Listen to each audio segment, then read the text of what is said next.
Hello दोस्तों मेरा नाम है त्रिदेव और ये हमारा चैनल है एरोलिथ क्लासेस। और आज मैं स्टार्ट करने वाला हूँ अपना 12th क्लास का बैच केमिस्ट्री का, जिसमें हम आज स्टार्ट करेंगे सॉल्यूशन चैप्टर। और बहुत इम्पोर्टेंट चैप्टर है बोर्ड के लिए भी और कंपटीशन के लिए भी। कंपटीशन में इस चैप्टर से काफ़ी क्वेश्चंस आते हैं क्योंकि इसमें बहुत इंपॉर्टेंट टर्म्स होती हैं, जैसे molarity, normality, molality, mole fraction. इन सब ये जो छोटी छोटी टर्म्स होती हैं कंसंट्रेशन के, इनसे बहुत क्वेश्चंस आते हैं। बहुत इंपॉर्टेंट चैप्टर है ये आपके कंपटीशन के लिए भी, ठीक है। बाकी ये 12th क्लास का केमिस्ट्री का चैप्टर तो है ही। तो हम देखते हैं इस चैप्टर में पहले हमें कौन कौन से टॉपिक पढ़ने हैं। इस चैप्टर में सॉल्यूशन पढ़ेंगे हम, types of solution, expression of concentrations of solutions, यानी कि कंसंट्रेशन को एक्सप्रेस करने वाली जो टर्म्स होती हैं, मोलैरिटी, मोलैलिटी जो मैंने अभी बताई थी, solubility of gases in liquids, solid solutions. उसके बाद कॉलिगेटिव प्रॉपर्टीज पढ़ेंगे जिसमें काफ़ी प्रॉपर्टीज होती हैं, जैसे relative lowering of vapour pressure, Raoult's law, elevation of boiling point, depression of freezing point, osmotic pressure, determination of molecular masses using colligative properties, abnormal molecular mass, van't Hoff factor. ये सारे topic हम इस chapter में पढ़ने वाले हैं, ठीक है। तो स्टार्ट करते हैं हम चैप्टर। तो चलिए स्टार्ट करते हैं हम अपने टॉपिक से। हमारा टॉपिक है सॉल्यूशन। सॉल्यूशन से हम स्टार्ट करते हैं। देखिए सॉल्यूशन क्या होता है। A solution is a homogeneous mixture of two or more substances. अगर आप दो या दो से ज़्यादा सब्सटेंसेस को इस तरह से मिक्स करते हो कि जो बनने वाला मिक्सचर है वो होमोजीनियस है, तो उसको हम सॉल्यूशन बोलते हैं। पर इस होमोजीनियस का मतलब क्या होता है समझ लीजिए। होमोजीनियस का मतलब होता है कि जो दो सब्सटेंस आपने आपस में मिक्स किए हैं और जो आपने मिक्सचर बनाया है, उस मिक्सचर के हर एक पार्ट में उन सब्सटेंसेस का जो कंपोजिशन है, जो रेशियो है, वो इक्वल होना चाहिए। यानी कि पूरे मिक्सचर में जो सब्सटेंसेस आपने लिए हैं उनका कंपोजिशन, उनका रेशियो इक्वल होना चाहिए। हर जगह उनकी प्रॉपर्टी सेम होनी चाहिए। मैं आपको ये समझा देता हूं। सपोज कीजिए ये कोई वेसल है, ठीक है। इस वेसल में आपने कोई एक सब्सटेंस लिया है A और दूसरा सब्सटेंस इसमें आपने लिया है B, ठीक है। और दोनों को आपने अच्छे से मिक्स कर दिया और आपने एक मिक्सचर बना दिया, ठीक है। अब आप इस वेसल के किसी भी पार्ट से आप कुछ सॉल्यूशन लीजिए।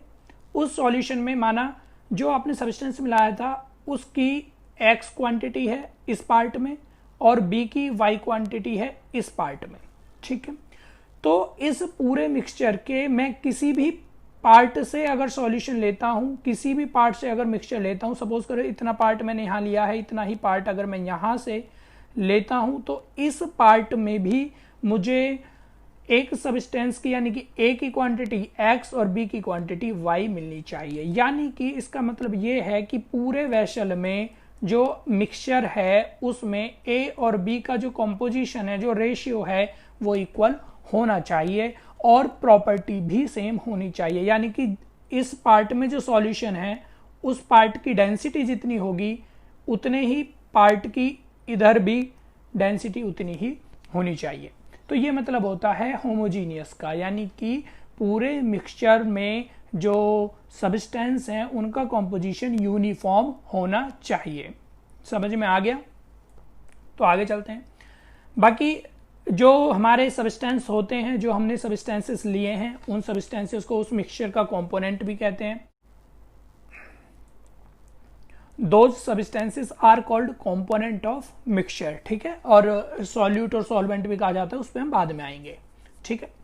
और सॉल्यूशन की एक कंडीशन और होती है कि जो आप कंपोनेंट ले रहे हो, जो आप सब्सटेंस ले रहे हो और आपने एक बार मिक्सचर बना दिया, ठीक है, तो उस मिक्सचर को हम सॉल्यूशन तभी कहेंगे, पहला तो वो होमोजीनियस हो और दूसरा अगर वो सब्सटेंस किसी फिजिकल मेथड के द्वारा सेपरेट ना हो। बात समझ में आ गई? यानी कि आपने जो मिक्सचर बनाया है वो मिक्सचर एक होमोजीनियस है, दूसरा जो सब्सटेंस आपने उसमें मिक्स किए हैं वो सब्सटेंस किसी भी फिजिकल मेथड के द्वारा अलग नहीं होने चाहिए, सेपरेट नहीं होने चाहिए किसी भी फिजिकल मेथड द्वारा, जैसे कि फिल्ट्रेशन। ठीक है, तभी हम उसको सॉल्यूशन कहेंगे। अगर आप का जो मिक्सचर है, अगर आप उस मिक्सचर में से अपने सब्सटेंस को सेपरेट कर लेते हैं किसी भी फिजिकल मेथड द्वारा, तो समझ लीजिए वो मिक्सचर सॉल्यूशन नहीं कहलाएगा। वो मिक्सचर सॉल्यूशन तभी कहलाएगा जब उसके कंपोनेंट सेपरेट ना किए जा सकें किसी भी फिजिकल मेथड द्वारा। बात समझ में आ गई। सॉल्यूशन बनाने के लिए हमारे पास दो कंडीशन होनी चाहिए। पहला तो होमोजीनियस होना चाहिए वो मिक्सचर, और दूसरा वो सब्सटेंस फिजिकल मेथड के द्वारा सेपरेट नहीं होने चाहिए। यहां तक क्लियर है? यहां तक सबको क्लियर है? तो चलिए आगे चलते हैं। अब देखिए,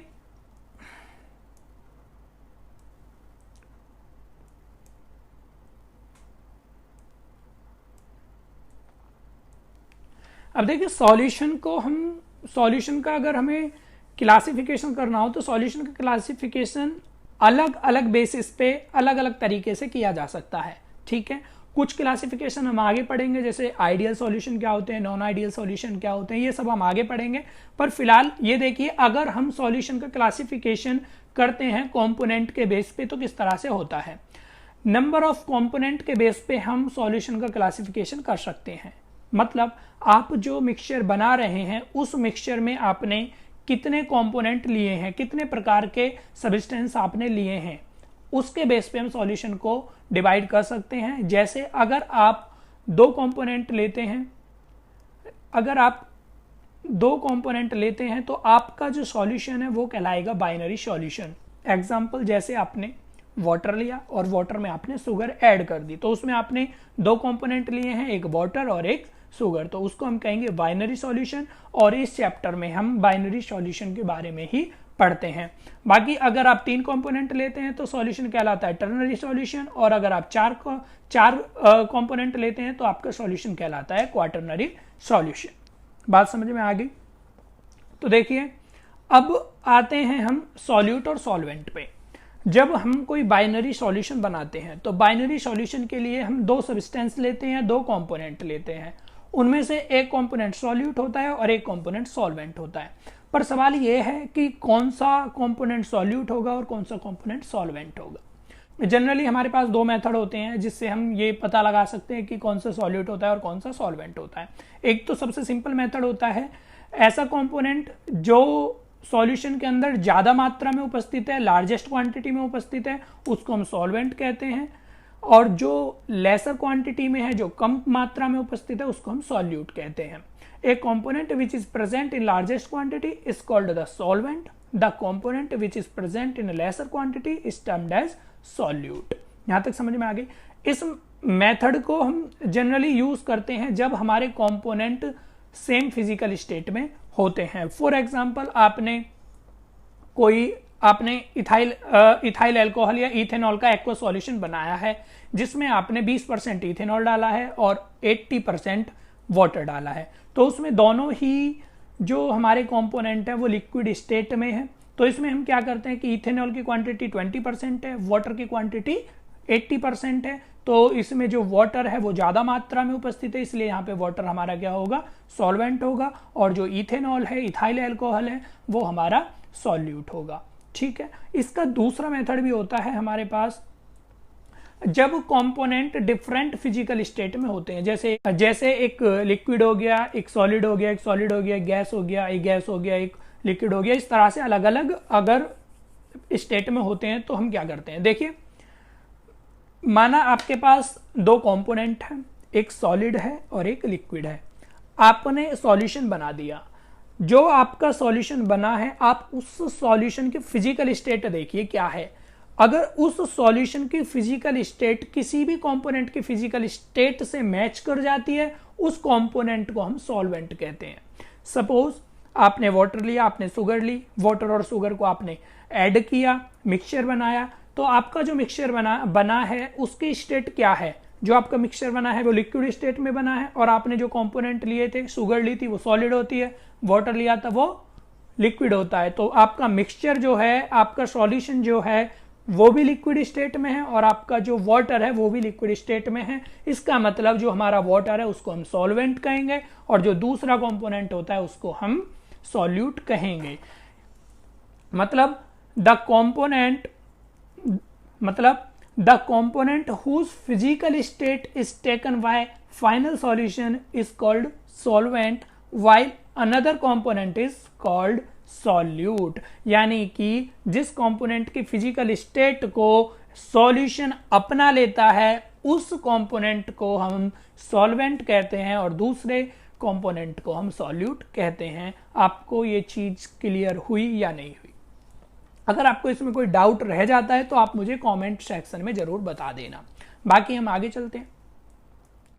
देखिए, फिजिकल स्टेट के आधार पे भी हम सॉल्यूशन के कुछ क्लासिफिकेशन कर सकते हैं, सॉल्यूशन के कुछ एग्जांपल देख सकते हैं। देखिए, ये एक टेबल है, इस टेबल को बनाना बहुत आसान है। मैं इस टेबल को आपको बनाना समझाता हूं कि किस तरह से आपको ये टेबल बनानी है और इसके एग्जाम्पल भी मैं आपको बहुत आसानी से समझा दूंगा। देखिए, एक तरफ हमारे सॉल्यूट है, एक तरफ हमारे सॉल्वेंट है, ठीक है। आप क्या करें, आप पहले देखो, हमारे जो कंपोनेंट होते हैं वो हमें तीन ही अवस्था में मिल सकते हैं, सॉलिड, लिक्विड, गैस। तो सबसे पहले आप सॉल्वेंट में कोई भी एक कंपोनेंट की कोई भी एक फिजिकल स्टेट वाला कंपोनेंट ले लें। सपोज करो मैं सॉल्वेंट में लिक्विड लेता हूं, ठीक है। अगर मेरा सॉल्वेंट लिक्विड है तो मैं सॉल्यूट को सॉलिड भी रख सकता हूं, लिक्विड भी और गैस भी। इस तरह से मेरे पास तीन टाइप आ जाएंगे, solid, liquid, liquid liquid, gas और लिक्विड। बहुत आसान है। तो एग्जाम्पल समझिए, सॉलिड ऐसा कौन सा एग्जाम्पल है जिसमें हमारा सॉल्यूट सॉलिड होता है और सॉल्वेंट लिक्विड होता है? शुगर इन वाटर, जो मैंने अभी आपको थोड़ी देर पहले ही बताया था। शुगर उसमें सॉलिड फॉर्म में होती है और वाटर उसमें लिक्विड फॉर्म में होता है, ठीक है। दूसरा लिक्विड लिक्विड, अभी जस्ट थोड़ी देर पहले ही हमने पढ़ा था, इथेनॉल एक्वस सॉल्यूशन। इसमें हमने 20% इथेनॉल लिया था और 80% वाटर लिया था, ठीक है। थर्ड, गैस और लिक्विड, यानी कि ऐसा कौन सा एग्जांपल है जिसमें जो हमारा सॉल्यूट होता है वो गैस होती है और जो सॉल्वेंट होता है वो लिक्विड होता है। देखिए, जो वाटर होता है, फ्रेश वाटर या कोई भी जो वाटर होता है, उस वाटर में कुछ अमाउंट में ऑक्सीजन डिसॉल्व होती है, ठीक है। तो वही हमारा एक अच्छा एग्जाम्पल होता है सॉल्यूट गैस और सॉल्वेंट लिक्विड का, ऑक्सीजन डिसॉल्व इन वाटर। दूसरा, अब हम अपने सॉल्वेंट को चेंज करते हैं। सॉल्वेंट पहले हमने लिक्विड लिया था, अब हम सॉल्वेंट लेते हैं सॉलिड, और सॉलिड को एक एक करके चेंज करेंगे। सॉलिड के साथ सॉलिड, सॉलिड के साथ लिक्विड, सॉलिड के साथ गैस। तो देखिए, सॉलिड सॉलिड का मिक्सचर क्या बनता है? एलॉय। एलॉय आपने नाम सुना होगा। जनरली लोग क्या करते हैं, आपने ये नाम सुना होगा जब आप अपनी गाड़ी के रिम चेंज कराते हैं और रिम में आप बोलते हैं एलॉय व्हील, ठीक है। तो वो एलॉय व्हील क्या होता है? वो जो एलॉय होता है, एलॉय दो या दो से ज्यादा मेटल का क्या होता है? वो मिक्सचर होता है, ठीक है। तो उसको हम एलॉय बोलते हैं। आगे, जब हमारा सॉल्यूट लिक्विड है और हमारा सॉल्वेंट क्या है? सॉलिड, तो ऐसा एग्जांपल होता है मरकरी इन सोडियम। इसको हम सोडियम अमलगम भी बोलते हैं। देखिए, मरकरी एक ऐसा मेटल होता है, इकलौता ऐसा मेटल होता है जो लिक्विड स्टेट में पाया जाता है, ठीक है। और जो सोडियम होता है वो सोडियम जो होता है वो सॉफ्ट सॉलिड होता है, ठीक है। तो इसका जो सॉल्यूशन होता है सोडियम अमालगम उसको बोलते हैं, तो वो इसका एक एग्जांपल होता है। आगे, गैस सॉलिड, यानी कि सॉल्यूट हमारी गैस होनी चाहिए और सॉल्वेंट हमारा सॉलिड होना चाहिए। तो ये आप आगे पढ़ेंगे, एक प्रोसेस होता है, फिनोमिना होता है एक एडजॉर्प्शन। तो एडजॉर्प्शन में आप पढ़ेंगे हाइड्रोजन गैस को हम पैलेडियम में क्या कराते हैं? डिसॉल्व कराते हैं, ठीक है, जिसमें हाइड्रोजन गैस है और पैलेडियम सॉलिड है। फिर आगे, अभी तक हमने देखा कि सॉल्वेंट हमने लिक्विड लिया था, फिर सॉल्वेंट हमने सॉलिड लिया। अब हम सॉल्वेंट अपना गैस लेते हैं और सॉल्यूट को चेंज करते हैं। तो पहले हमने सॉल्यूट लिया सॉलिड, सॉलिड और गैस।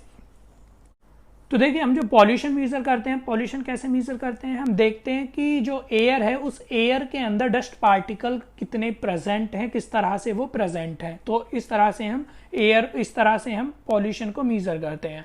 तो डस्ट पार्टिकल इन एयर क्या होता है? इसका एग्जांपल होता है जिसमें डस्ट पार्टिकल सॉलिड फॉर्म में होते हैं और एयर हमारी गैस होती है, ठीक है। आगे, लिक्विड गैस, ह्यूमिडिटी। देखो, जो हवा में जो नमी होती है जिसको हम आर्द्रता बोलते हैं, ह्यूमिडिटी बोलते हैं। ह्यूमिडिटी में क्या होता है? हवा के अंदर क्या होता है? हवा के अंदर नमी होती है और नमी क्या किसकी होती है? वाटर की होती है। और वाटर क्या होता है? लिक्विड स्टेट में होता है। तो ह्यूमिडिटी एक एग्जाम्पल होती है जिसमें लिक्विड सॉल्यूट होता है और जो सॉल्वेंट है वो हमारा क्या होता है, गैस।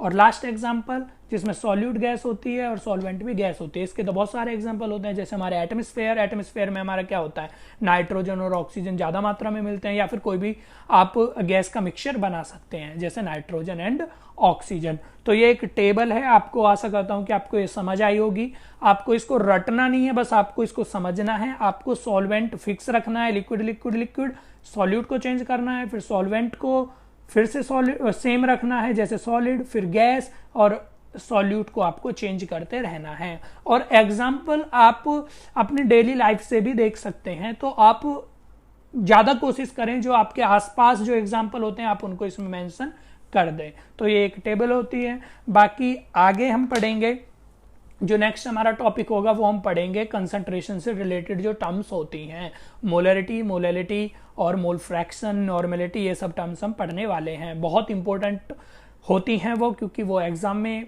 काफ़ी ज़्यादा पूछी जाती हैं। तो आज के लिए इतना ही। Thank you so much. अगर आपको ये वीडियो पसंद आई है तो आप चैनल को सब्सक्राइब कर दें। अगर आपको कुछ डाउट है तो आप कमेंट सेक्शन में पूछ लें। वीडियो को like. Thank you so much.